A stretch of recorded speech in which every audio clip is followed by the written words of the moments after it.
आलेलो आहे. तर दुसरा लॉटचा बघा तुम्ही कसा घड पडलाय. पहिली लॉट संपलेली आहे, दुसरं पडलंय. आणि दीपक चंदनशिव सरांच्या मार्गदर्शनाखाली फवारणी वगैरे सगळं खताचं नियोजन करतोय आम्ही आणि सुंदर रिझल्ट आलाय आम्हाला. तर एका बुंद्यात आम्ही चार ठेवलेत म्हणजे, आणि 2 आता पडले. ती पहिला संपला आणि 2 पडलेत. तर तुम्ही बघा की घडाची संख्या आणि क्वांटिटी पण बघा तुम्ही. 8 ते 9 डझनापर्यंत घड पडलेला आहे.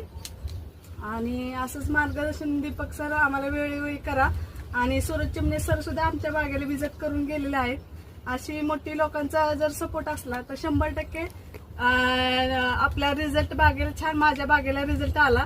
आणि दीपक सरांचा थँक्यू मनापासून, सूरज चिमणे सरांचा पण थँक्यू, आणि मळेकर सरांचा पण मी थँक्यू, आभार व्यक्त करते की ते पण आमच्या बाग बघायला येतात. आणि सगळ्या वेस्टेज कंपनीची खतं खरंच खूप छान आहेत, सगळ्यांनी वापरली पाहिजे आणि सुंदर रिझल्ट आपल्या शेतीला घेतला पाहिजे.